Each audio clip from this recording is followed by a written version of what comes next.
wanaamini Mungu atawagusa tena jioni ya leo? Ni bangahe bizera ko Imana ibakora ko kandi umugoroba? Mungu analo neno kwa ajili yao. Bizera yuko Imana iravugana ku bwabo. Inasema kwenye kile kitabu cha Zaburi, biravuga mu gitabo cha Zaburi, na kwamba Mungu ulituma neno lake na kuwaponya. Yuko Imana yarungise ijambo ryo kugira ngo ibakize. Asante, praise and worship team, barakoze abaririmbyi. Mungu anapolituma neno lake, Imana irungitse ijambo ryayo, analituma ili kuponya watu wake. Irirungika kugira ngo ikize abantu bayo. Mungu hawezi kuruhusu watumishi wake wakaingia gharama zote walizoingia. Imana ishobora kwemera ko abakozi bayo binjira mu sisi tuweze kusafiri na kutoka Tanzania kufika hapa, kugira ngo tuve muri Tanzania tuza hano, na tufike hapa bila kitu ambacho Mungu amekiandaa kwa ajili ya watu wake. Hama dushike hano atakini Imana yateguye ku bw'ubwoko. Lazima lipo kusudi la Mungu kwa ajili yako. Ni ngombwa ari Imana yagambirije ku bwawe. Kipo kitu Mungu amekiandaa kwa ajili yako kwa siku hizi 3. Biblia inasema Abraham alikuwa amekaa nyumbani kwake. Biravuga ngo Abraham yari yicayiwe. Na Biblia inasema alipokuwa amekaa nyumbani kwake siku moja, ngo yicayiwe umunsi umwe, baada ya kungoja mtoto kwa muda wa miaka mingi, amaze gutegereza umwana imyaka myinshi. Biblia inasema siku moja akaona watu 3. Biravuga ngo umunsi umwe abona abantu 3. Na Biblia inasema alipoona wale watu 3 wakija nyumbani kwake,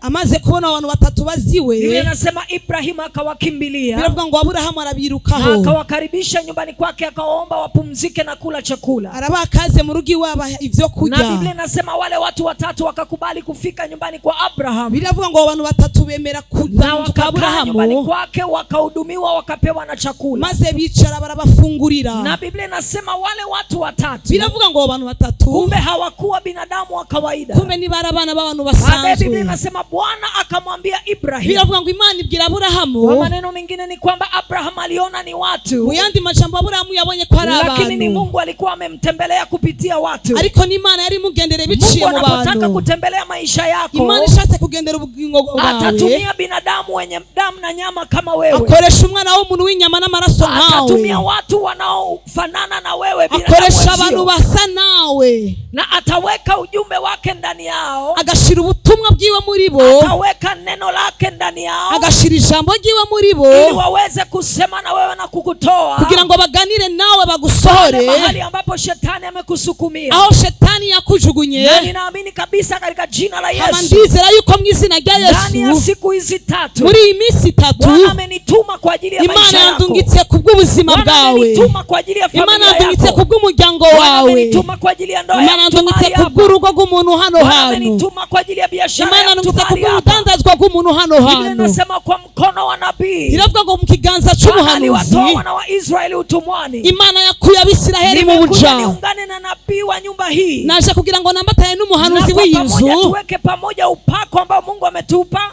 Kugira ngo dushire ugusigwa Imana yaduhaye. Watumishi wa Mungu wanapounganisha upako, abakozi b'Imana iyo bafadikanyije ugusigwa, tunaita corporate anointing. Mu gusigwa mu Cyongereza tuvuga ngo ugusigwa kuri hamwe. So I am here to join our father and our mother. Pero naje kufadikanya na papa na mama. Kuachilia historia mpya kwenye maisha yako. Kubwo kurekura historia nshasha ku bugingo bwawe. Katika jina la Yesu. Ronda mamaza mu izina rya Yesu. Wale waliokucheka Januari. Abagutwenze mu kwa mbere. Waliokucheka Februari. Abagutwenze mu kwa kabiri. Waliokucheka mwezi wa 3. Abagutwenze mu kwa 3. Waliokucheka mwezi wa 4 na wa 5. Ndetse no kwa 4 kwa 5. Waliokucheka mwezi wa 6. Nibazosubira ukundi kuguseka. To see your God in the second half of the year. Bagiye kubona ubuzima bwawe buhinduka muri ubuzima. Bagiye kubona Imana yawe. Ninatangaza katika jina la Yesu. Ndamamaza mu izina rya Yesu. Maisha yako yanaenda kubadilishwa. Ubuzima bwawe bugiye guhindurwa. Nasema unaingia viwango vipya. Ugiye mu zindi ngezo. Kama unaamini sema haleluya. Nimwizera vuga haleluya. Haleluya. Haleluya. Unaweza ukanishangaa. Urashobora kunangara. Ukasema huyu dada anazungumza kitu gani? Kama huyu yovuga iki? Na by the way nilisahau kujitambulisha. Kandi nibagiye kwivuga amazina. Lakini tutajitambulisha baadaye. Ariko turivuga amazina mu nyuma. Lakini kwa kifupi naitwa Dr. Rose Shaboka. Ariko mu ncamake nitwa Dr. Rose Shaboka. Ni mama, ndumu mama, ni mke, ndumugore, na ni mchungaji. kandi ndumwongere. Mungu ametusaidia kule Tanzania. Imana adufashije muri Tanzania. Tunafanya kazi ya Mungu pale. Dukora ibikorwa by'uhoraho. Lakini pia Mungu ametupa nafasi ya kuhudumia mwili wa Kristo. Ni Imana yaduhaye akaryo ko mahali katika ulimwengu huu. Ahantu henshi muri iyi si. Mungu alinikutanisha na mtumishi wa Mungu Pastor Cynthia. Imana yamuje n'umukozi w'Imana Pastor Cynthia. Na baba yetu askofu na papa wacu mwongere Aime. Na sasa wamenileta katika nchi ya Burundi kwa ajili yako. Rero banzanye muri kino gihugu. Weka moyo wako tayari kabisa. nawe nimba witeguye, kwa sababu kipo kitu kitatendeka katika siku hizi 3. kuko hari ikintu kizokwereka muri iyi minsi 3. Bwana Yesu asifiwe. Kina mama wa Burundi, Yesu nashimye mama wa Burundi, kina baba wa Burundi, Yesu ashimwe mama wa Burundi. Nilikuwa namsikiliza baba yetu Askofu Aime, nariko ndumviriza umwungere wacu alipokuwa akizungumza kwa habari ya mavazi ya Yusufu, ariko aravuga kubwo imyambaro ya Yosefu. Aliweka msingi mzuri sana kwa ajili ya mkutano huu. Yashize ifatiro ryiza kubw'iki gikorane, na mimi ninataka nijenge juu ya msingi huu. Nanje ndashaka nubakire kuri ico gifatiro na nitajenga juu ya msingi huo kandi ndubakira kuri uwo mufatiro nyene papa yatanguye. Na ninaamini kabisa kwa usiku wa leo utapata kitu cha kukusaidia. Kandi ndizera yuko ijoro ari ikintu kizakugufasha. Kwa habari ya mavazi ya Yusufu, papa yavuze kubw'imyambaro ya Yosefu, na akazungumza mambo mengi kuhusu mavazi ya Yusufu. Avuga ibintu byinshi kubw'imyambaro ya Yosefu. Na leo nitafundisha somo hilo hilo lakini kwa mtazamo mwingine. Kandi nanje umunsi nigisha ivyo nyene ariko mu Burundi mgezo. Kwa sababu Roho Mtakatifu amejaa mafunuo ya kila namna. Kuko mwe mu yera yuzuye ishurirwa ritandukanye. Roho Mtakatifu aliyemtumia baba, mwe mu yera yakoresheje papa, ndio huyo ambaye ametutazamisha somo hilo hilo katika mtazamo mwingine. Ni nawe ari butwereke ico cigwa mu bindi shusho kukusaidia kandi bigende kugufasha. Na baba alizungumza alipokuwa akifundisha. Papa yavuze ariko arigisha, akasema mtu yeyote mwenye hatima kubwa, avuga ngo umuntu wese afite gushaka kunini, Mungu atampitisha katika shule yake. Imana imucisha mu vyigwa vyiwe. Na shule ya Mungu, watu wa Mungu, ni ngumu. Kandi icigwa c'Imana kiragoye. Baba, nilikuwa nafundisha mahali fulani nikasema, harano ariko ndigisha ndavuga machozi na maumivu, amarira n'umubabaro, ndio ada tunayolipa katika chuo kikuu cha Jehova. Nivyo bintu turiha mu mashure y'Imana. Pain and tears, umibabaro imikomeye, are the school fees we pay in the University of God. Nivyo turiha nk'amahera y'ishure muri University y'Imana. Wanafunzi wa Yesu Kristo, kuko nimushaka kuba umwigisha wa Yesu Kristo, kuna msalaba wa kubeba. Hari umusaraba ukwiye gutwara. Kama unataka kuwa mwanafunzi katika shule, nimushaka kuba umwigisha mu mashure y'Imana, machozi na maumivu, amarira n'umubabaro, ndio ada utakayolipa katika shule hiyo. Nivyo uzoriha muri iryo shure. Kwa hiyo unapopita katika maumivu, kugivyo uri kuraca mu mibabaro, unapopita katika mambo magumu, uri kuraca mu bintu bikomeye, naomba kuanzia leo uache kuuliza why me. Ndasaba kuva uyu munsi tangura ureke kubaza kubera iki jewe. God, why me? Ureke kubaza Imana kubera iki jewe. Unapopita kwenye maumivu na machozi, iri kuraca mu mibabaro n'amarira, ndio wakati wa kuimba nyimbo za sifa. Ico nico gihe cyo kuririmba indirimbo z'amashimwe, ndio wakati wa kutoa sadaka za shukrani. Kandi ico gihe cyo gutanga amashikanwa, kwa sababu Bwana anakupitisha kwenye kosi. Imana ibikira gutisha mu mashure, Bwana anakupitisha kwenye shule yake. Imana ibikira gutisha mu mashure yayo. Anasema Yesu Kristo pia, biravuga ngo na Yesu Kristo alipita kwenye hiyo shule, yaciye muri ayo mashure. Na Biblia inasema alipokuwa anautazama msalaba, avuga ngo igihe yaraba umusaraba, alipokuwa anatazama viboko, igihe yaraba inkoni, alipokuwa anatazama yale maumivu alikuwa anapitia, igihe yaraba umubabaro yaciyemo, Biblia inasema hakuhesabu kuwa biravuga ngo ni yaharura ikintu na kimwe, kwa sababu ya utukufu uliokuwa mbele yake. Ubwiza bwari imbere yiwe. Nimekuja kuambia watu wa Burundi, nase kubwira abantu bo mu Burundi uyu mugoroba, jifunze kutazama mbele zaidi ya machozi, igakuraba imbere gusumba ivyo ubona, jifunze kutazama mbele zaidi ya maumivu unayopitia, igakuraba imbere gusumba imibabaro ucamwo, kabla ya utukufu, kuko imbere yo kuja mu bwiza lazima ubebe msalaba. Ni ngombwa witwere umusaraba, kupewa jina linalozidi majina yote, kugira ngo uhabwe izina rirutanze amazina, ni ngombwa uce mu mibabaro, wakati utakapoinuliwa, kugira ngo niwazamurwa acha kuwaonyesha wale uzoba ufise ico wereka barya baza. Anasema Yesu alipoinuliwa, biravuga ngo Yesu azamuwe kutoka kwenye kaburi lile la aibu, ava mu mva y'isoni, alitoka akiwa na majeraha kwenye mikono yake, ibimenyetso mu maboko. Alipowaona wanafunzi wake, abonye abigishwa biwe, akawaambia hata ninyi mtateswa, arabwira ati namwe muzobabazwa, lakini angalieni majeraha ariko nimurabe ibimenyetso, rikatoshata, angalieni majeraha, nimurabe ibimenyetso vyanje. Mimi pia nilipita mahali naciyeho naraciyeho muriko muraca, lakini huu ni ushahidi ariko ibi ni ibimenyetso vy'uko na zaidi ya tuzonesha.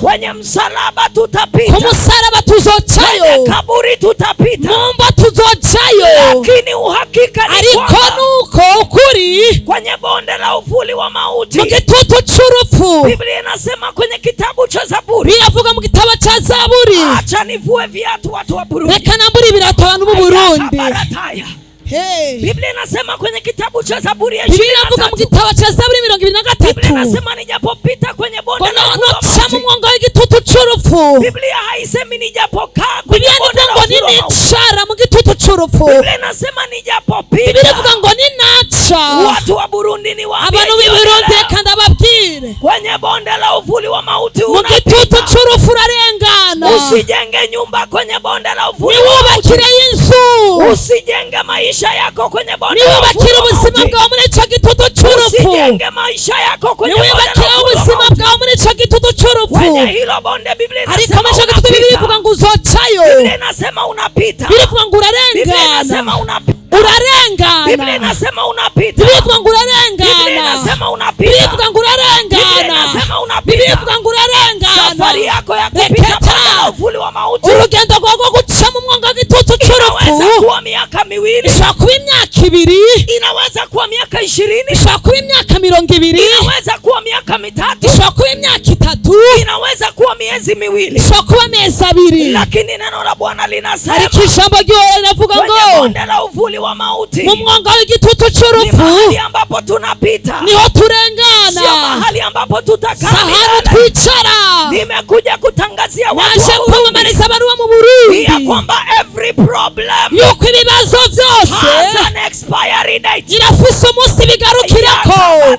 bikatoshata. Kila tatizo unalopitia, ibibazo byose ucamwo ina siku ya kuexpire, bifise iminsi bigarukirako. ndio maana Biblia ikasema, ndio maana Biblia inavuga ngo kile kitabu cha Zakaria, mu gitabo cha Zakaria Biblia ikasema, Biblia ivuga ngo unani Zerubabeli, urinde Zerubabeli, unani mlima mkubwa, urinde si umusozi ukomeye ya Zerubabeli, ewe Zerubabeli utageuka tambarare, uzohinduka kuba hagadutse, milima yako itageuka tambarare, ku misozi yawe izoba mtu akisimama na kurukaruka, wewe urashobora gusimba, akisema haleluya, haleluya. Watu wa Mungu, bantu b'Imana, Biblia inasema, Biblia inavuga ngo tujapopita nitwarengana. Tafutie watu 3 waambie ninapita tu. Ndondera abantu 3 babwire ngo ndarengana gusa. Bonde ninapita tu. Ngo muri uwo mwonga ndacayo gusa. Maisha yangu hayataishia kwenye bonde. Ubuzima bwanjye nibuzogarukiraho. Maisha yangu hayataishia hapo. Ubuzima bwanjye nibuzogarukiraho. Ili bonde la uvuli wa mauti ninapita. Muri uwo mwonga w'igitutu cy'urupfu ndarengana. Ili bonde la uvuli wa mauti ninapita. Muri uwo mwonga w'igitutu cy'urupfu ndarengana. Hii ni sehemu ya safari yangu. Aha ni ahantu h'urugendo rwanje. Kuna mahali ninaelekea. Hari ahantu ndiko ndaca. Kuna mahali Jehova ananipeleka. Hari ahantu Yehova ntwara. Kukucheka sasa hivi, bashobora kugutwenga ubu, kwa sababu uko kwenye kipindi, kuko uri mu bihe kupita kwenye bonde la kurengana mu mwonga w'igitutu cy'urupfu. Wanaweza kukunyoshea vidole, bashobora kugutunga intoke, kwa sababu uko kwenye kipindi, kuko uri muri ivyo bihe, bonde la uvuli wa mauti, umwonga w'igitutu cy'urupfu. Lakini ni kawaida ya wanadamu, ariko nibisanzwe ku bana b'abantu kucheka sasa hivi, bagutwenga ubu, kwa sababu wanadamu, kuko abana b'abantu hawana macho ya kuona, ntibafise amaso abona kitakachotokea ikizoseruka ya bonde la uvuli wa mauti, inyuma y'umwonga w'igitutu cy'urupfu. Haleluya, watu wa Mungu, bantu b'Imana. Biblia inasema, askofu, Biblia ivuga mwongere, tujapopita nitwarengana katika bonde mu mwonga la uvuli w'igitutu wa mauti cy'urupfu, hatutaogopa, nituzotinya, kwa sababu kuko gongo lako inkoni yiwe na fimbo yako n'inkoni yiwe. ayakabataya.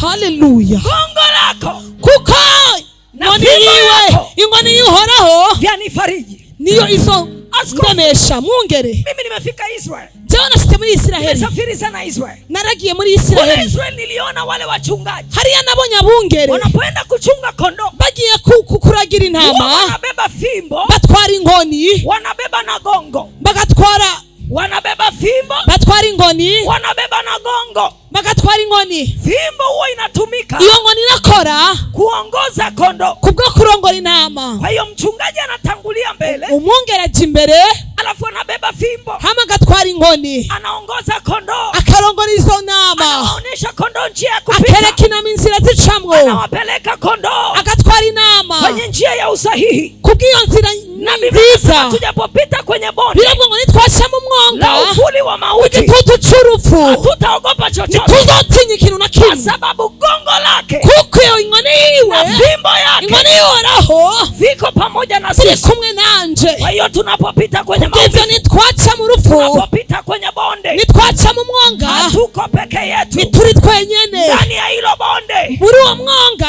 bonde la talaka, uwo mwonga bonde la divorce, utasa, uwo mwonga wo kutabyara, umwonga w'amadeni, anasema jaribu lolote, aravuga ngo ibigeragezo byose lililowapata, ibyabakurikiye ni kawaida ya wanadamu, nibisanzwe ku bana b'abantu. hata ukiwa kwenye hilo jaribu, niyo waba uri muri ivyo bigeragezo, bonde lako la uvuli wa mauti, ari umwonga w'igitutu c'urupfu, anasema nitakuonyesha nzokwereka mlango wa kutokea, inzira userukiramwo. kwa hiyo fimbo ipo kubw'ivyo ngo niriho kuonyesha, kugira ngo ndakwereke, na kukuongoza ndakurongore kwenye mlango ku muryango wa kutokea. userukirako. Ndio maana nina uhakika, niyo mpamvu ufise icyamangisho utavuka, yuko uzoseruka, kwa sababu Jehova yuko na fimbo yake, uzogomboka ko Yehova afise inkoni, arakuyobora, akutoe, agusore kwenye hilo bonde. muri uwo mwonga. Baba Askofu, Papa Mungere, kule Israel, hariya muri Isirayeli, wachungaji wanapochunga, abungere baragiye wanakuwa na fimbo baba afise inkoni kwa ajili ya kuongoza kondoo, kubwo kurongora inama, lakini pia wanakuwa na gongo. ariko kandi baba bafise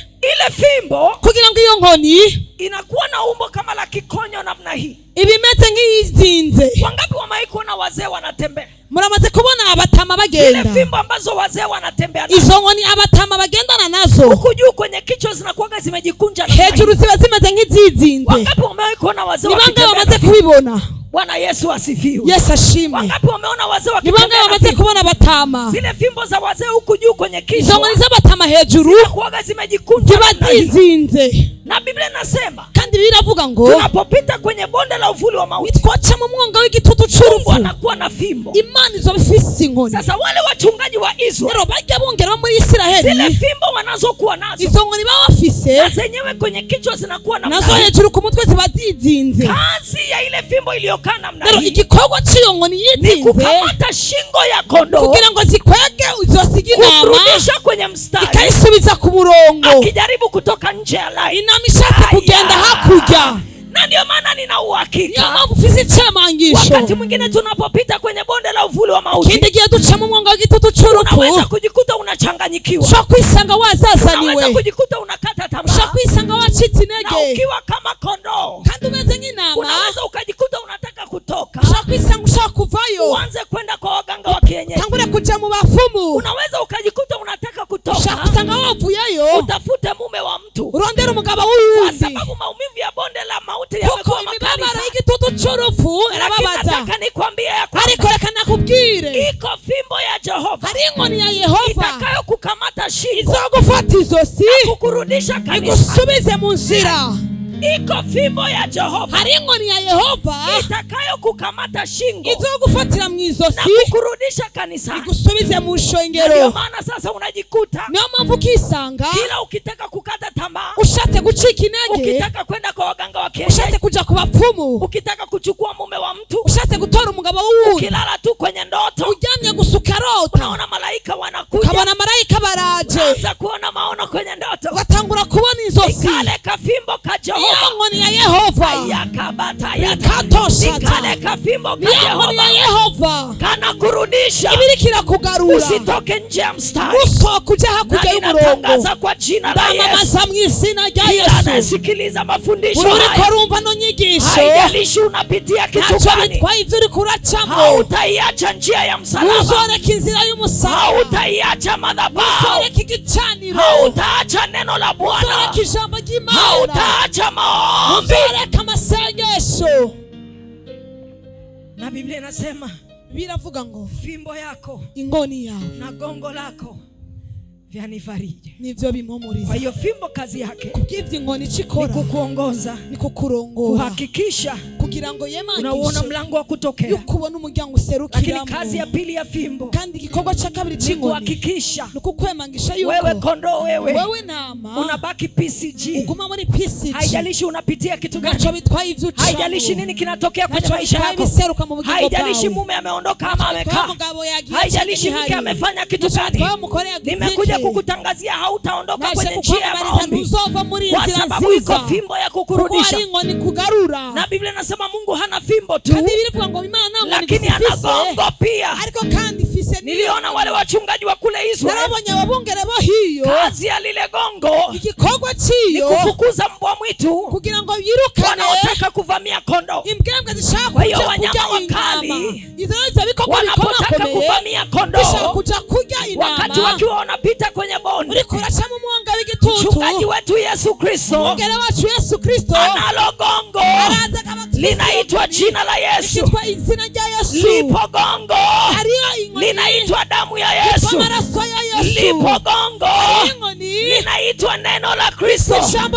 Na hilo ndio gongo ambalo Bwana ametupa litusaidie kufukuza wachawi, kufukuza mizimu.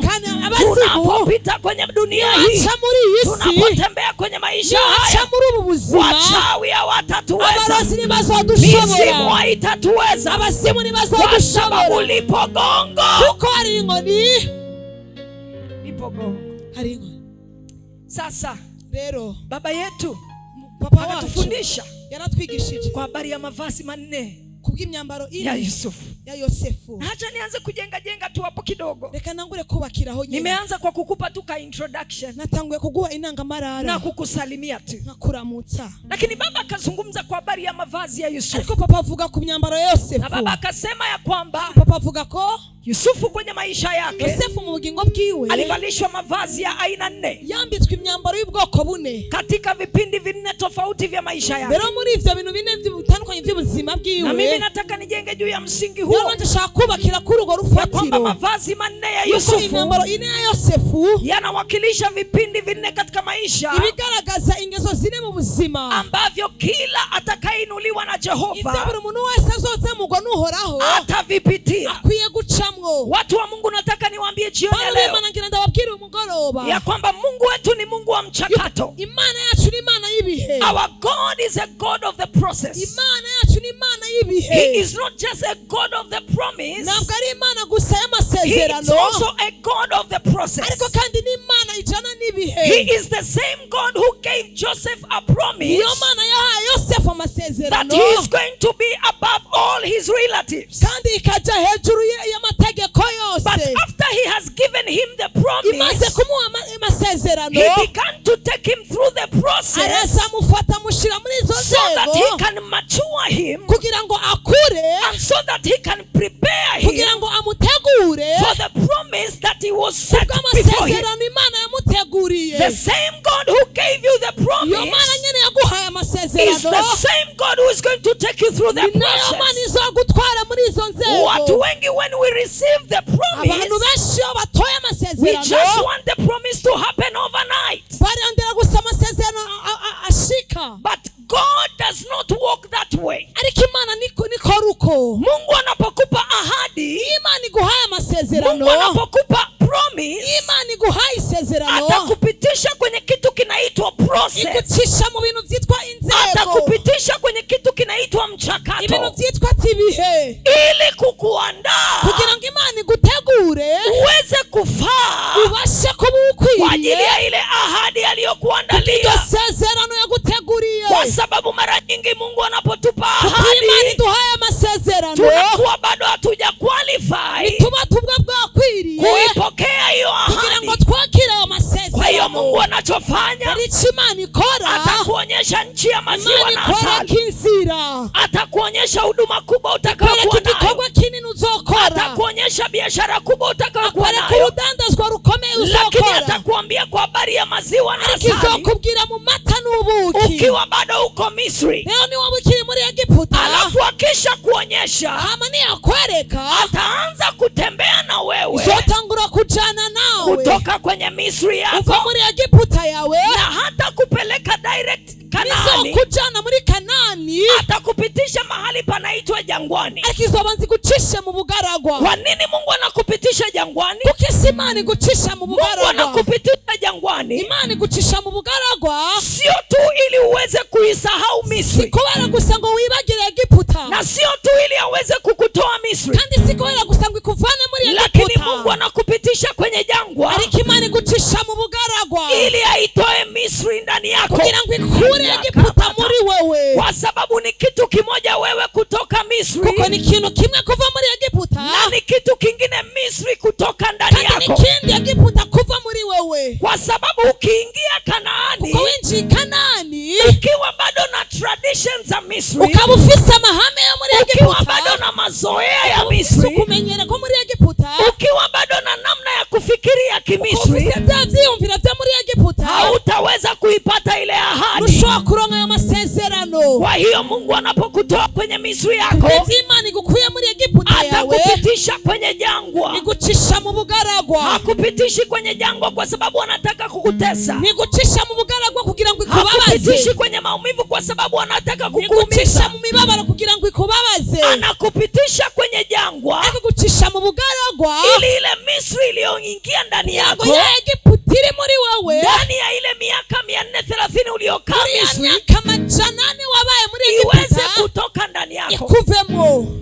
Na ni wakati sasa unapita kwenye jangwa, nacho gihutu cha mu bugaragwa. Ndio anasema kwenye kile kitabu cha Warumi, yavuga mu Baroma, anasema mgeuzwe ngo muhinduke kwa kufanywa upya kubwo kuba bashaje nia zenu, ibyo mushaka kwa neno kubw'ijambo la Kristo. ya Kristo. Kwenye Kiingereza anasema, Cyongereza biravuga ngo be ye transformed, wewe ube mu guhinduka into a new person, kubwo ubu umuntu mushasha, by the renewing of your mind, hama uhindure n'ivyiyumviro vyawe through the word of God, kubw'ijambo amahame y'Imana. Kwa hiyo Mungu anapokutoa kwenye Misri yako, Beri Imana ikuvanye muri Egiputa yawe, atakupitisha kwenye jangwa, igucisha mu bugaragwa. Na wakati unapita kwenye jangwa, kandi uciye mu bugaragwa, sio tu safari ya kutoka Misri, si urugendo rwo kuva muri Egiputa gusa, ni safari ya kutoa Misri ndani yako, ariko ni urugendo rwo gukura Egiputa ni safari ya kukubadilisha uwe mtu mwingine, guhindura wewe hamu umuntu, ni safari ya kukugeuza uwe mtu mwingine, guhindura wewe undi muntu, ili by the time unaingia Kanaani, kugira ngo mu mwanya uzoje Kanaani uwe na akili nyingine, ugira ibindi vyiyumviro, uwe mtu aliyebadilishwa, umuntu yahinduwe. Kwa hiyo Mungu anazungumza na Yusufu, Imana ivuga na Yosefu, anampa ahadi, Imana imuha amasezerano, anamwambia Yusufu, Imana ibwira Yosefu, siku zinakuja, iminsi iraje, nitakufanya kuwa kichwa kwa ndugu zako, zo kugira kuba umutwe ku bene wanyu, ndugu zako watakuinamia, bazogufukamira, nitafanya baba yako na kaka zako watakuinamia, so na bene wanyu bazogufukamira. Alafu baada ya Mungu kuzungumza na Yusufu, Imana ivuganye na Yosefu, Mungu anaanza kutembea na Yusufu sasa, Imana itangura kujana nawe katika ule mchakato wa kumuandaa, muri ya mahame yo kumutegura, na katika ule mchakato, rero muri ya nzira yo kumutegura, tunaona Yusufu akipita katika vipindi 4 tofauti. Tubona Yosefu aca mu bintu 4 bitandukanye, na kila kipindi kilikuwa na vazi lake, kandi ivyo bihe byose byari bifise imyambaro yayo, na tuliona hapo ndipo baba yetu alianza jana, kandi aho niwo mwungere wacu yatanguriye ejo, na tunaona ya kwamba tubonako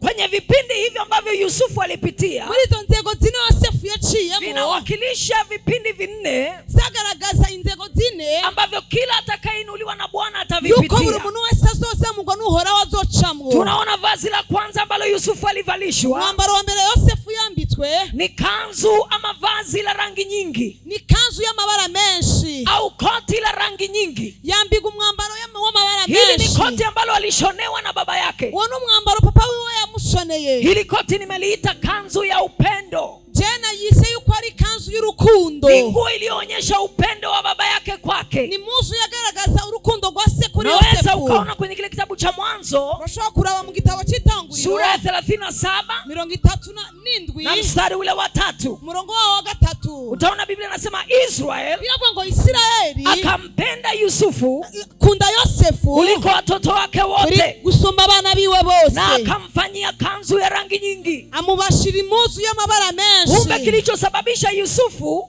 vyatumye Yosefu ashonewe kanzu ya rangi nyingi, ashonegwe umwambaro w'amabara menshi, ni kwa sababu ya upendo mwingi ambao baba yake alikuwa nao kwake, ni kubwo urukundo rwinshi se yaramufitiye. Kwa hiyo baba aliamua kumtofautisha, hivyo papa yabonye yuko yamutandukanya, kwa kumshonea vazi tofauti, kwa kumushonera umwambaro utandukanye na wale kaka zake wengine na bene wabo. Katika maisha ya leo, mu buzima bw'uyu munsi, kanzu ya rangi nyingi inawakilisha nini? Umwambaro w'amabara menshi usigura iki? Kanzu ya rangi nyingi inawakilisha vipawa, umwambaro w'amabara menshi ugaragaza inawakilisha karama, ugaragaza ingabi ingabire, inawakilisha uwezo mbalimbali ambao Mungu amekupa, ugaragaza ububasha butandukanye Imana yaguhaye, kwa sababu ya upendo Mungu alionao kwako. urukundo Imana igufitiye. He has given you multiple abilities. Iguha ibintu nzira nyinshi. He has given you multiple capacities.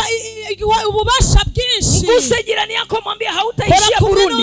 Uzogarukira mu Burundi. Mwambie hautaishia Burundi. Uzogarukira mu Burundi. Mwambie unaenda kimataifa kwa jina la Yesu. Ugiye mu mahanga mu izina rya Yesu. Kwa hiyo mwambie jifunze Kiingereza kidogo. Iga Icyongereza mu izina rya Yesu. Mwambie usijue Kirundi peke yake. Numenye Kirundi gusa. Usijue Kifaransa peke yake. Numenye Kifaransa gusa. Kwa sababu unaenda mataifa kwa jina la Yesu. Ugiye mu mahanga mu izina rya Yesu. Kwa hiyo sio vibaya ukijua na Kiingereza kidogo. Ukijua si bibi no kumenya n'Icyongereza. Pokea upako kwa jina la Yesu. Akiruka gusigwa mu izina rya Yesu. Pokea upako kwa jina la Yesu. Akiruka gusigwa mu izina rya Yesu. Ninakuona ukienda mataifa. Ndakubona ugenda mu mahanga. Ninakuona ukienda Marekani. Ndakubona uja mu bihugu byo hanze. Ninaona Uingereza inakuita. Ndabona Angleterre guhamagara. Ninaona China inakuita. Ndabona Ubushinwa buguhamagara. Ninaona Holland inakuita. Ndabona Holland guhamagara. Na kule hautaongea Kirundi. Kandi hariya ntuzovuga Kirundi gusa. Kule ni Kiingereza tu. Ni Cyongereza. Kule ni what, how, why. Mega ni gute, how, gute. Pigia jirani yako, mwambie jifunze Kiingereza. Yigishe Cyongereza. Hallelujah. Amen. Na sasa tunaona baba yake Yusufu. Rero tubona se wa Yosefu. Kubwo rukundo yaramufitiye. Amushorera Yosefu umwambaro w'amabara menshi. Kandi nababwira abantu b'Imana, kanzu ya rangi nyingi, umwambaro w'amabara menshi inawakilisha usigura multiple abilities, inzira nyinshi and multiple capacities, n'ububasha bwinshi na vipawa mbalimbali n'ingabire zitandukanye ambavyo Mungu ameweka ndani yako. Imana yashize muri Biblia wewe. inasema kwa sababu baba alimpenda Yusufu Biravuga kuko se we yamukunze kuliko watoto wake wote, gusumba abana biwe bose, akamshonea kanzu ya rangi nyingi. amushonera umwambaro w'amabara menshi. Watu wa Burundi nataka mjue, bantu b'i Burundi shaka mumenye, baba wa mbinguni akikupenda sana, papa wo mwijuru bakunze cyane, atakupa kanzu ya rangi nyingi, ataguha umwambaro w'amabara menshi, atakupa vipawa na karama, ataguha ingabire. Baba wa mbinguni akikupenda sana, papa wo mwijuru bakunze cyane, he is going to make you his billboard. akugira kuba umuntu wiwe, atakufanya kuwa ubao wa matangazo, akugira kuba umuntu kila watu wanapokutazama, akugira kuba icyamamare, abantu bose bakuravye watamuona yeye, babonewe. Hallelujah. Amen. Hallelujah. Amen. Kwa hiyo Biblia inasema kubw'ivyo Biblia inavuga kwa ngo sababu baba alimpenda Yusufu, kuko papa yakunze Yosefu, akampa kanzu ya rangi nyingi, amuha umwambaro w'amabara menshi. Tunachojifunza hapo ni Ico kwamba twiga ngaha nuko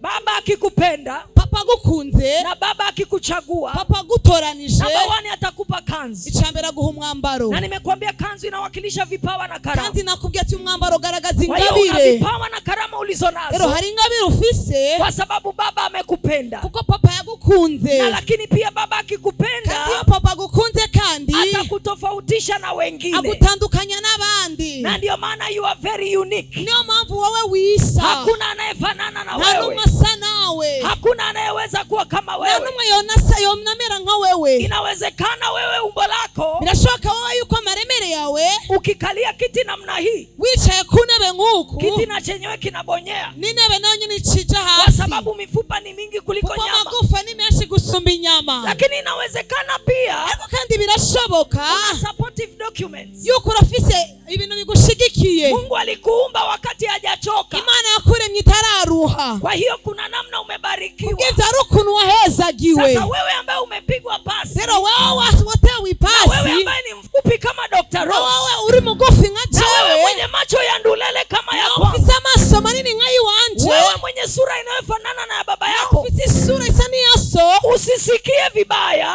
ntubabare, kwa sababu hata katika udhaifu ulionao, kuko namwe umunyantege ngufise, hata katika umbo ulilonalo, nuko mu buremere bwawe hakuna anayefanana na wewe. nta n'umwe asa nawe. Bado baba kwa sababu ya upendo wake kwako, Papa kubw'urukundo kubwawe kuri we aliamua kukutofautisha na kila mtu. yahisemo kugutandukanya n'umuntu wese. Hakuna aliye kama wewe, nta n'umwe asa nawe, na hakuna atakayekuwa kama kandi wewe. nta n'uzomera nkawe. Kwa hiyo unapotembea hapa Burundi, Kubw'ibyo uri kuragendagenda ngaho mu kama wewe ni Burundi, mama kama mimi, nimba uri umumama nkanje, unapotembea uri kuragendagenda usitembee kama unaenda kufa. ntugendagende umuntu agiye gupfa. Tembea kama mwana wa Mungu mwenye ujasiri. Nk'umwana w'Imana.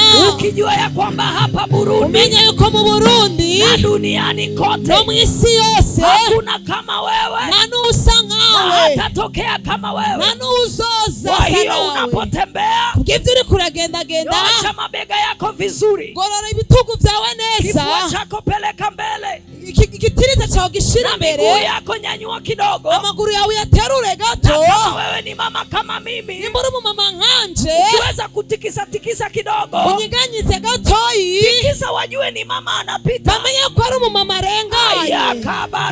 Haleluya. Oh, haleluya. Haleluya. Haleluya. Haleluya.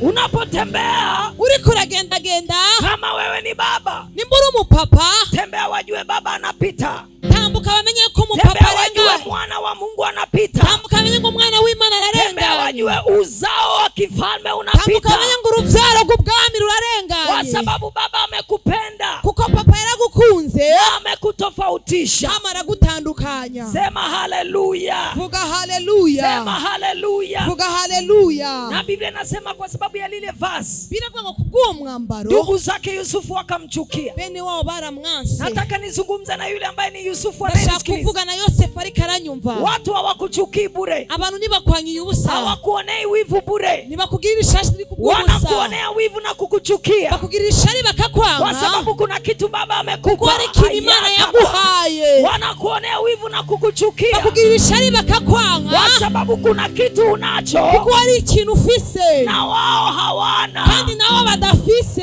Kwa hiyo wanapokuchukia, bakwanse, sio wakati wa wewe kulia. Si cyawe gihe cyo kurira. Kwa kadiri wanavyokuchukia, ariko uko bakwanga, ndio wakati wa kuonyesha vazi lako. nao umwanya wo kwereka imuzu yawe. Wakati wanapokusema vibaya, bakuvuga nabi, ndio wakati wa kutumia karama zako zaidi. Nico gihe cyo gukoresha ingabire zawe. Wakati wanapokunyoshia vidole, igihe bakuramburira intoke, ndio wakati wa kuimba zaidi. Nico gihe cyo kuririmba ukareza. Ndio wakati wa kutumia vipawa vyako zaidi. Nico gihe cyo gukoresha ingabire zawe. Kwa sababu hawakuchukii bure. Kuko nibakwangira ubusa. Wanakuchukia kwa sababu ya vazi. Bakwanga kuko ikanzu. Wanakuchukia kwa sababu ya kile ambacho bakwanga kubw'icyo kintu Jehova amekupa. Yehova yaguhaye. Mwangalie jirani yako mwambie, muraba mugenzi wawe mubwire, haukuja duniani mikono mitupu. Ni waje mwisi amaboko masa. Baba askofu nilikuwa nafundisha mahali. Mwongere nariko ndigisha ahantu. Nikawauliza kina mama. Ndabaza mama. Wakina mama mlioko hapa pia mtakubaliana na mimi. Aba muri ngana namwe murambwira. Tunapozaa watoto,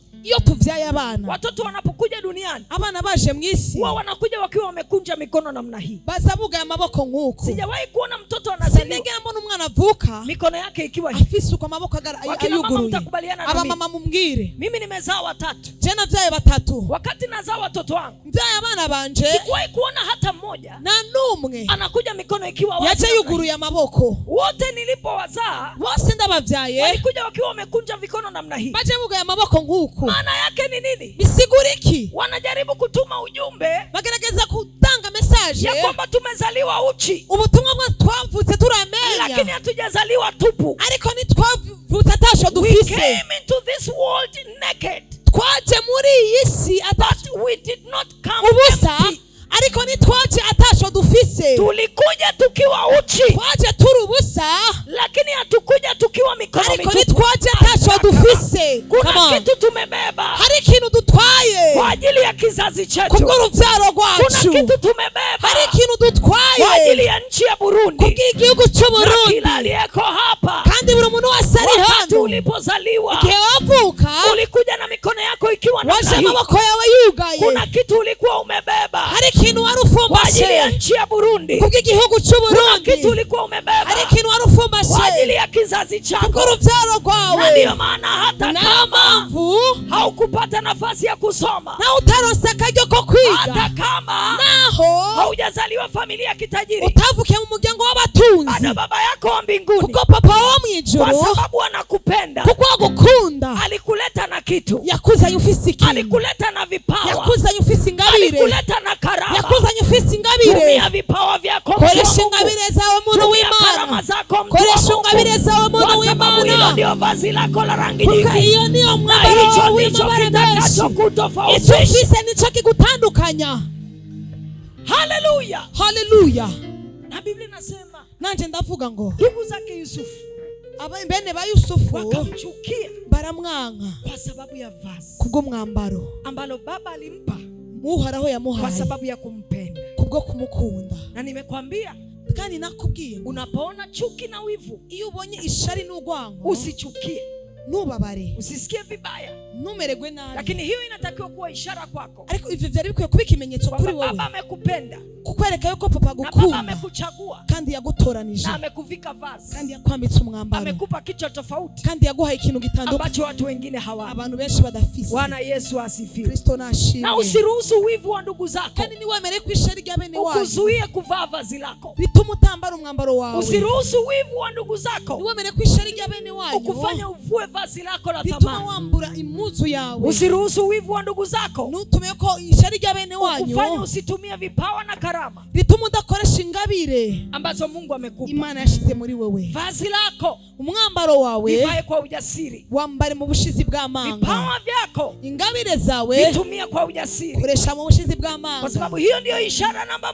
1, kuko icyo nico kimenyetso cha mbere, kwamba baba amekupenda, yuko papa yagukunze, na baba amekuchagua, kandi yagutoranije. Vazi la pili, umwambaro ugira kabiri tunaloliona kwenye maisha ya Yusufu, tubona mu buzima bwa Yosefu, ni vazi la utumwa, umwambaro bwo au kanzu ya utumwa, cyangwa umwambaro w'ubuja ambayo Yusufu alivalishwa, Yosefu yambitswe alipokuwa kwenye nyumba ya utumwa, igihe yari hariya mu buja, akitumika kama houseboy, akora nk'umukozi wo nyumbani kwa Potifa. Munzu kwa Potifari. Hiki ni kipindi cha pili, icyo ni gihe cha kabiri, ambacho kila atakainuliwa na Bwana, yuko buri muntu wese azozamurwa n'Uhoraho atakipitia, azogicamwo. Na Biblia inasema Yusufu, biravuga ngo Yosefu alipokwenda kwenye nyumba ya Potifa, agiye munzu kwa Potifari, alivalishwa vazi la utumwa, yambitswe umwambaro w'ubuja, alivalishwa vazi la houseboy, yambitswe umwambaro w'ubukozi. Unaweza ukaona kwenye kile kitabu cha Mwanzo, ushobora gusoma mu gitabo cy'Itanguriro sura ya 39 39 na mstari ule wa 12, murongo wa 12, utaona Biblia inasema, biravuga ngo wakati Yusufu anamkimbia mke wa Potifa, Yosefu yareka hunga umugabo wa Potifari, alivua vazi la utumwa,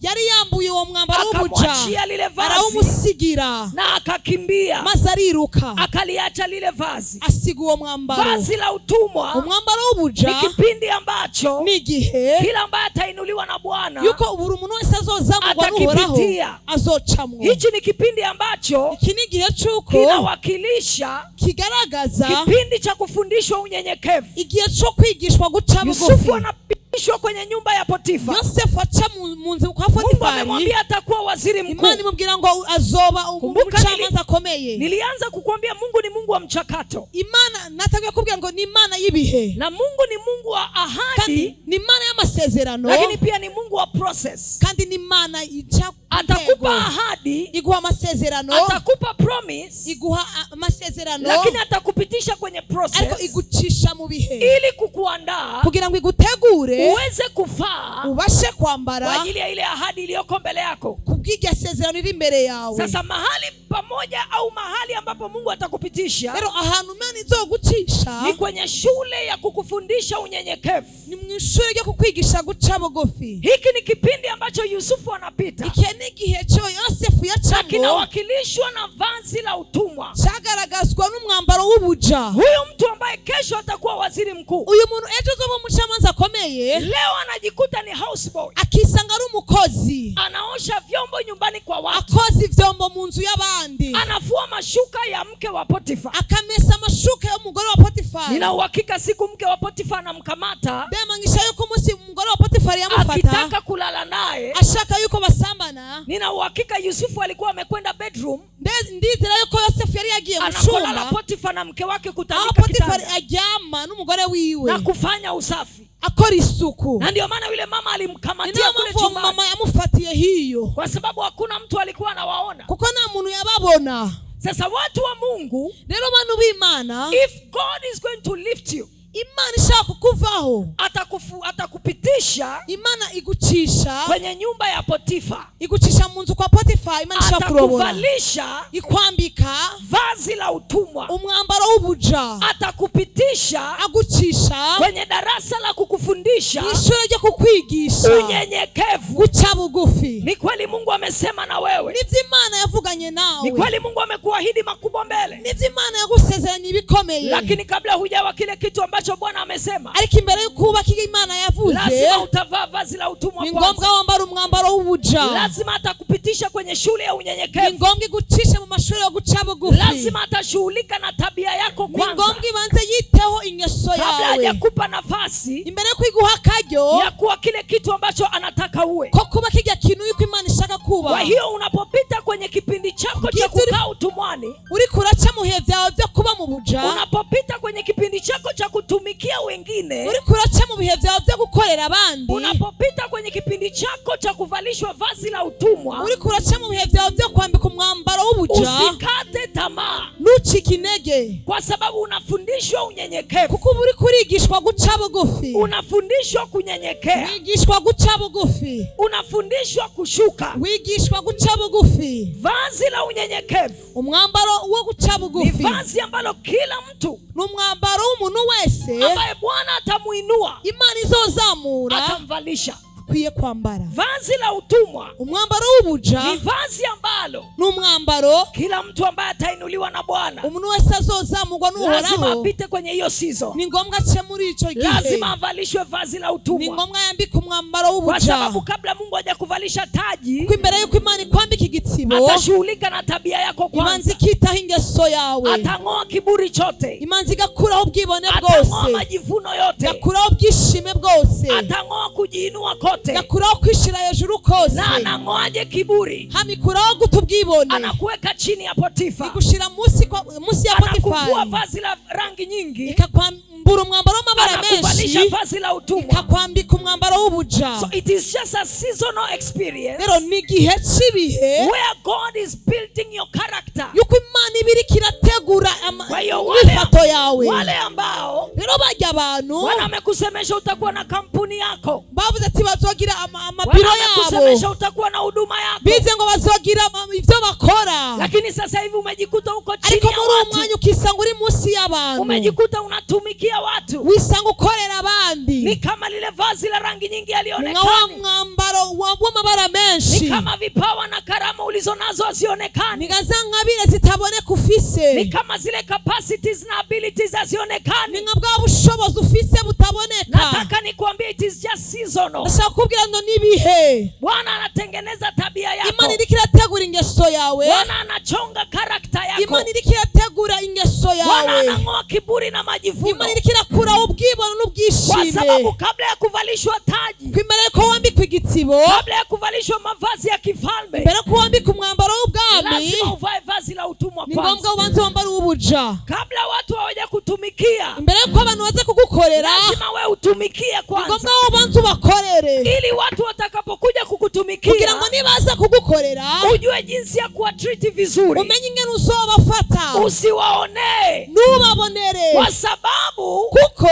na wewe umewahi kuwa mtumwa, na wewe warigeze kuhaca, so you understand how it feels, uratahura ingene bavyumva, you understand the pain of being a servant, uratahura uwo mubabaro wo gukorera abandi, you understand the pain of walking under people, uratahura umubabaro wo gukorera munsi y'abantu. Kwa hiyo kabla Mungu haja kuinua, rero imbere yuko Imana ikuzamura, utavalishwa vazi la utumwa, urabanza uwambika umwambaro w'ubuja. Na kipindi cha kuvalishwa vazi la utumwa, kandi ico gihe cyo kwambika umwambaro w'ubuja, ni kipindi ambacho Mungu anakufundisha unyenyekevu. Ni gihe Imana ikwigisha guca bugufi, mbingu zinachonga tabia yako, ijuru likanagura ingeso yawe, mbingu zinachonga karakta yako, ijuru ligategura ingeso yawe. Na kama hauko tayari kukaa chini ya watu, nimba utiteguye kucara munsi y'abantu, kama hauko tayari kuvaa vazi la utumwa, utiteguye kwambara umwambaro w'ubuja, there is no way utavaa vazi la kifalme. Na nzira yuko kwambara umwambaro w'ubwami, lazima uchunge kondoo machakani kama Daudi kwanza, ngombwa ubanze uragira intama nka Dawidi mushamba, kabla hujaweza kuchunga watu wa Mungu katika taifa zima, kugira ngo ubashe gutegura ihanga ry'Imana mu isi yose. Sema amina kama umenielewa. Vuga amina nimba wanahuye. Kwa hiyo vazi la utumwa, rero umwambaro w'ubuja ni vazi namba 2,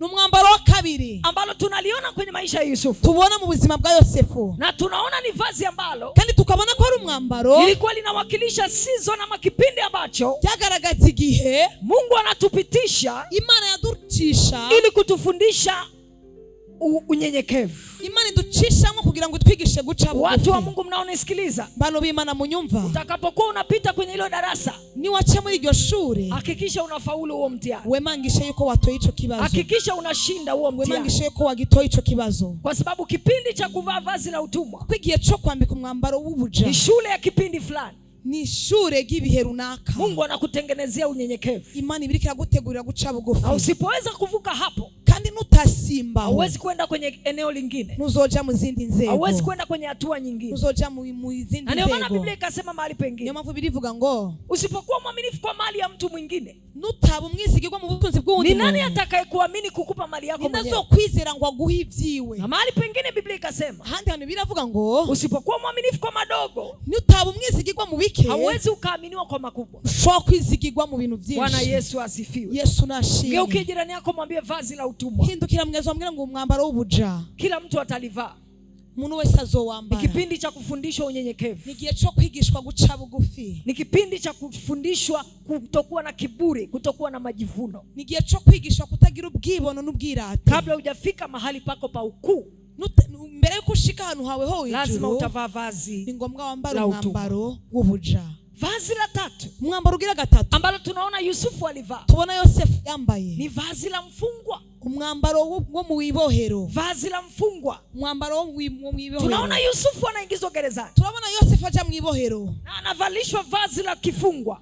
Yambikwa umwambaro ho hiyo. Unaweza ukaona kwenye kile kitabu cha Mwanzo, urashobora kubona mu gitabo cy'itanguriro sura ya 41 igice cyaho cha 40 na mstari ule wa 14, murongo wa 14, tunaona Biblia inasema, biravuga ngo ndipo Farao akatuma, niyo Farao ararungika watu kumuita Yusufu, abantu guhamagara Yosefu. Akaoga, aroga, akavua nguo zake, yambura imyambaro yiwe za gerezani yo mwibohero. Manake alipoingia gerezani, sikira ngo yinjiye mwibohero, alivalishwa vazi. hari umwambaro bamwambitse, vazi la ufungwa, umwambaro wo mwibohero. Hili ni vazi ambalo uwo n'umwambaro linawakilisha, ugaragaza kipindi ambacho igihe unapita kwenye aibu, ucha unapita kwenye uchafu, ucha mu buchafu. Kwa sababu Biblia inasema, kwa biravuga ngo mfalme alipomuita Yusufu, umwami ahamagaye Yosefu, kabla ya kwenda kwa mfalme, imbere yuko aje ibwami, Biblia inasema alivua mavazi. biravuga ngo yambuye imyambaro, na sio tu kuvua mavazi, kandi si kwambura imyambaro gusa, Yusufu alioga, ariko yaroze. manake yale mavazi, sigura ngo ijya myambaro yalikuwa yanawakilisha uchafu, yagaragaza ubuchafu, yalikuwa yanawakilisha aibu, yagaragaza ibimwaro, yalikuwa yanawakilisha kukataliwa, yagaragaza ukwangwa, yalikuwa yanawakilisha dhambi, yagaragazwa ivyaha. na ndio maana Biblia inasema Yusufu, na Biblia ngo Yosefu, kabla ya kuingia kwenye nafasi ya waziri mkuu, ahantu ho kuba umucamanza akomeye, sawa ngombwa yuko yoga, ilibidi ajitakase, ngombwa yuko yiyeza, ilibidi afue mavazi ya kugira ngo yambare imyambaro y'ubuja. Tuko hapa, hari abantu bari ngaha mmevaa mavazi ya ufungwa, mwambaye imyambaro mwibohero, shetani amewafunga, shetani yarababoshe kwenye dhambi, mwizaha, shetani amewafunga, shetani yarababoshe kwenye uzinzi, mu busambanyi, shetani amewafunga, shetani yarababoshe kwenye umalaya, mu bumalaya, na mko kwenye magereza, kandi mukamburi mwibohero. Ninakuja kutangaza jioni ya leo, kwamamaza uyu mugoroba, unavua hayo mavazi, iyo myambaro ugiye kuyambura, mavazi ya ufungwa, iyo myambaro y'umwibohero, unavua kwa jina la Yesu, urayambuye mu izina rya Yesu. Hauwezi ukaingia kwenye kiti chako, ushobora kwinjira mu ntebe yawe cha waziri mkuu, cyo kuba umucamanza akomeye, ukiwa na mavazi ya kifungwa, ufise imyambaro y'umwibohero. Hauwezi ukaingia, ushobora kwinjira kwenye ile hatima kubwa, muri ico kintu gikomeye ambayo Mungu amekuandalia, Imana yaguteguriye, ukiwa bado mfungwa, ukiboshwe. lazima uvue hayo mavazi. Ni ngombwa umanze wambure iyo mavazi ya umalaya, imyambaro y'ubusambanyi, mavazi ya utapeli, imyambaro yo kubesha, mavazi ya masengenyo, imyambaro yo kuvuga gutwa, lazima uyavue. ni ngombwa uyambure. Huwezi kuingia nayo ikulu, ushobora kwinjira n'ibwami. vazi la ufungwa, imyambaro yo mwibohero inawakilisha maisha ya watu ambao igaragaza ubuzima bw'abantu bado wako kwenye utumwa wa dhambi, bari mu buja bw'ivyaha, bado wako kwenye utumwa wa shetani, bari mu buja bwa Satani. Haleluya, haleluya. Sasa huwezi rero ntushobora ukaingia kwenye ile hatima kubwa kuja muri ico kintu kinini ambayo Mungu amekuandalia, Imana iba yaraguteguriye, ukiwa bado kwenye ufungwa. ukiboshwe, ukiwa bado kwenye mavazi ya ufungu, wambaye imyambaro yo mwibohero, ukiwa bado kwenye utumwa wa dhambi, ukiri mu buja bw'ivyaha. Na ndio maana sasa, inayo mambo rero, ili uweze kuingia kwenye ile hatima kubwa, kugira ngo ushike muri rwo rwego rwo hejuru, lazima uokoke. Ni ngombwa ukizwe.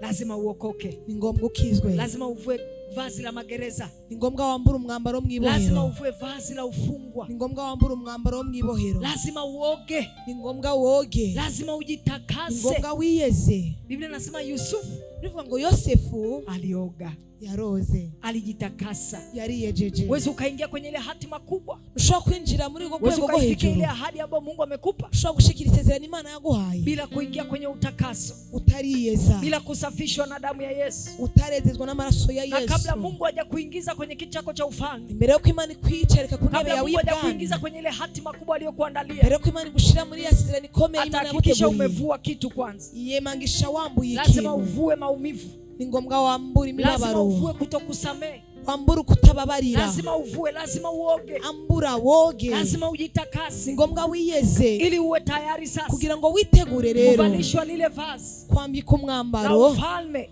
w'ubwami, na lile vazi kandi uwo mwambaro na waziri mkuu wo kumucamanza akomeye ambalo umeandaliwa, wateguriwe. Huwezi kuvalishwa vazi la ukuu ushobora kwambika umwambaro w'abantu bakomeye ukiwa bado umevaa vazi la gereza. wambaye umwambaro wo mwibohero. Huwezi kuvalishwa vazi la ukuu ushobora kwambika umwambaro ukomeye ukiwa bado chini ya utumwa wa shetani, ukiri munsi y'ubuja bwa Satani. Huwezi kuvalishwa vazi la ukuu ushobora kwambika umwambaro ukomeye ukiwa bado hujaoga na kutakaswa kwa utaroga ngo wiyeze.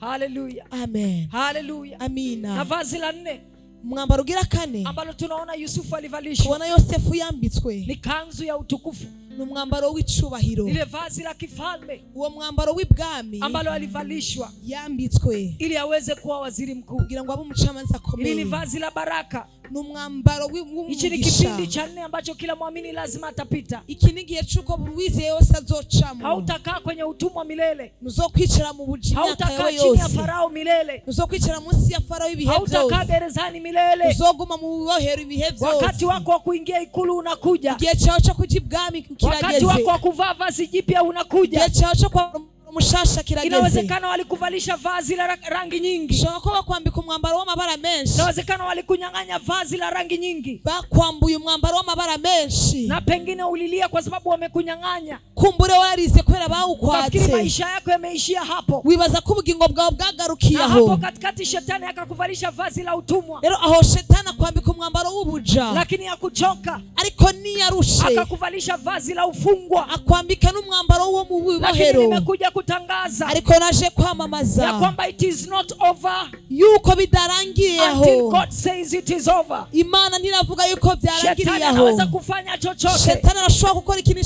cyose, lakini bado Mungu atangazaye mwisho tangu mwanzo. Ariko Imana niyo itangaza kuherezo, kukuvalisha vazi jipya. Doseruka kwambika umwambaro mushasha. Yusufu alipewa vazi la rangi nyingi mwanzo, yahawe umwambaro w'amabara menshi, lakini hapo katikati shetani akamvuruga. Ariko hagati Satani aramuvuruga, na akapita kwenye vipindi vya utumwa, amucisha mu gihe cy'ubuja, akapita kwenye vipindi vya gereza, acha mu gihe cyo mwibohero, akabadilishiwa mavazi, ahinduga umwambaro, akavalishwa vazi la utumwa, yambika umwambaro w'ubuja, akavalishwa vazi la ufungwa, yambika umwambaro w'umwibohero. Lakini siku isiyo na jina, ariko umunsi utagira izina, siku isiyo na jina, umunsi utagira izina, siku ambayo hakuwa anaitarajia, umunsi atari yiteze, Bwana alitokeza, Imana yaraserutse, na wito ukatumwa, maze arahamagagwa kwenye kile gereza alilokuwepo, kuri muri bya bohero yarimo, na akabadilishiwa vazi, ahinduga umwambaro, akavalishwa vazi la utukufu, yambika umwambaro w'ubwiza. Ninatangaza kwa jina la Yesu, namamaza mu izina rya Yesu. Inawezekana umelia kwa muda mrefu, bishoboka ko warize ku mwanya munini, inawezekana wamekucheka kwa muda mrefu, baragutwenza umwanya ukomeye, kwa sababu ulikuwa umevaa vazi la utumwa, kuko wari wambaye umwambaro w'ubuja, na ulikuwa umevaa vazi la ufungwa, kandi wari wambaye umwambaro w'umwibohero. Lakini mbiu ya mgambo imelia, ariko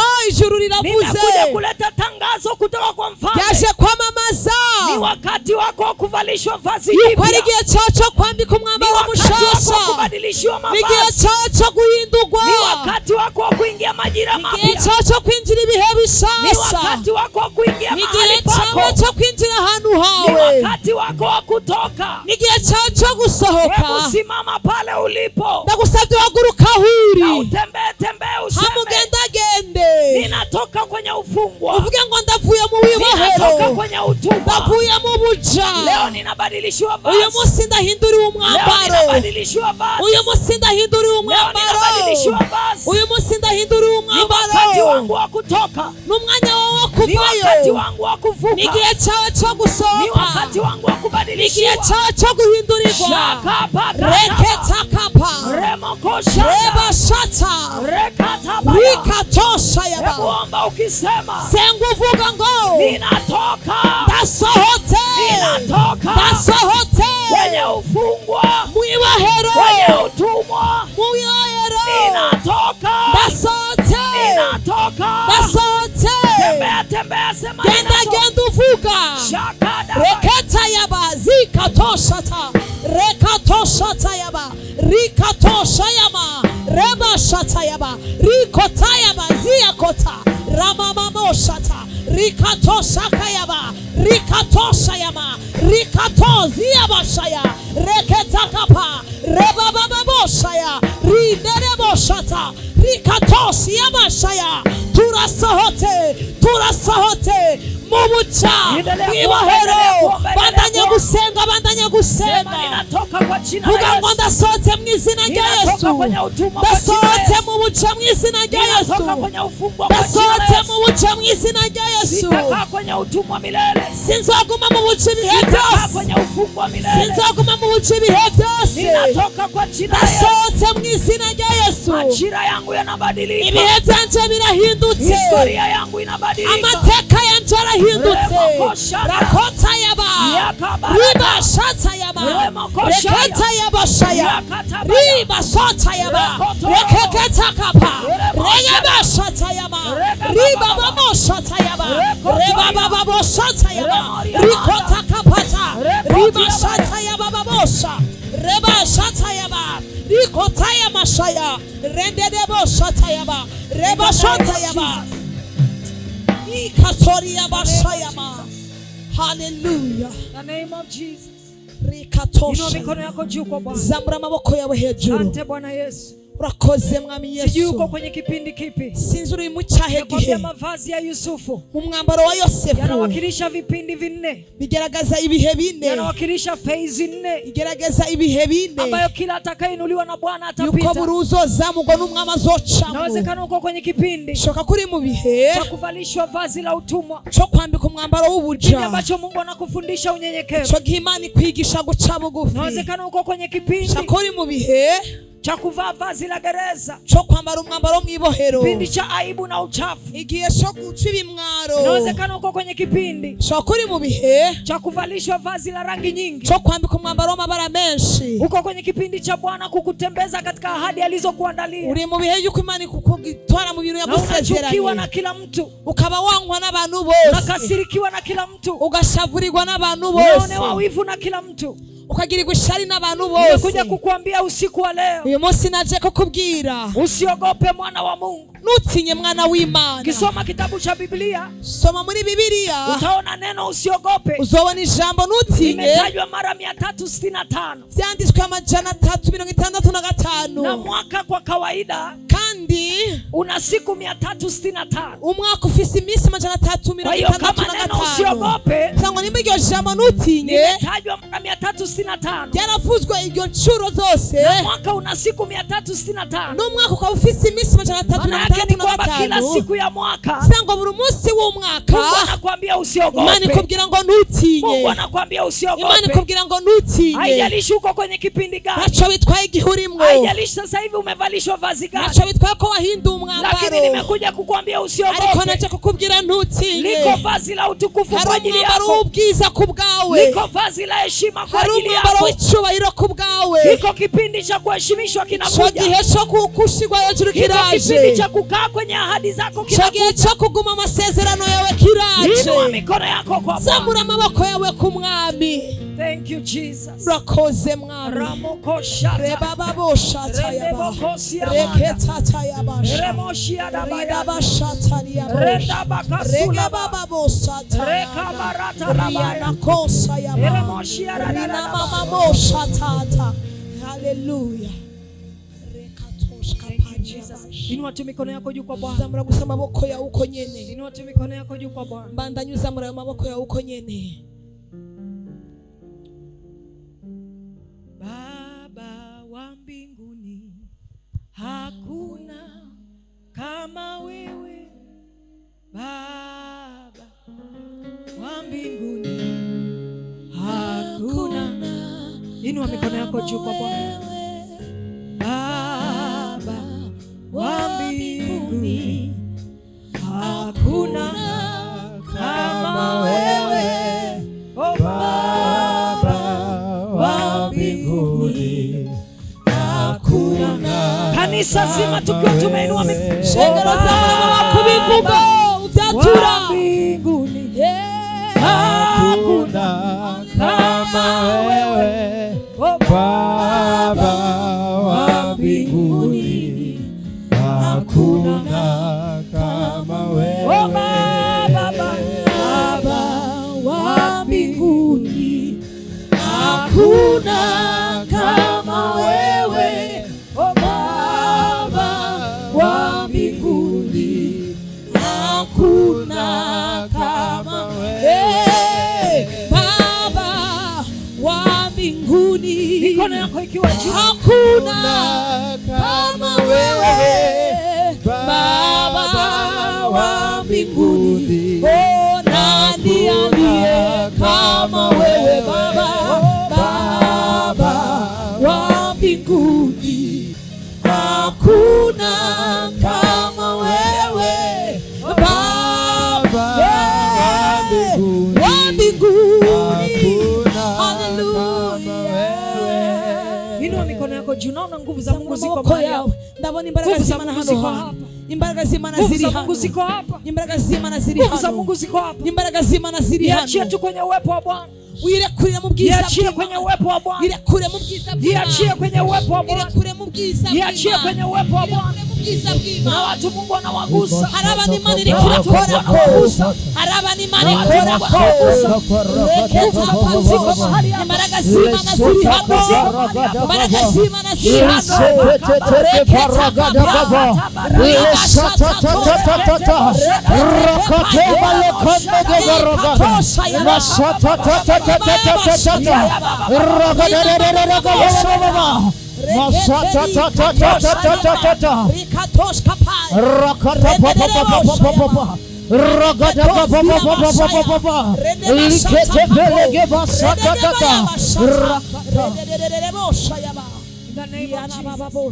Nasikia Roho Mtakatifu anasema.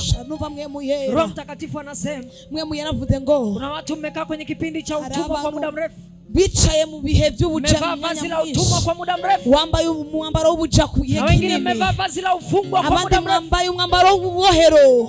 Mmepitiliza kile kipindi mlichotakiwa kukaa. Mwararenze ico gihe mwari kubigumamo. Kwenye hayo majira. Muri ivyo bihe. Nasikia Roho Mtakatifu anasema. Mwe yaravuga ngo anawatoa. Arabakuyeyo. Anawatoa. Arabakuyeyo. Shatakato Jesus. Reketa kota sayaba. Rikato sayaba. Reba satata yaba. Rikatosha yaba. Arabakuyeyo. Arabakuyeyo. Arabakuyeyo.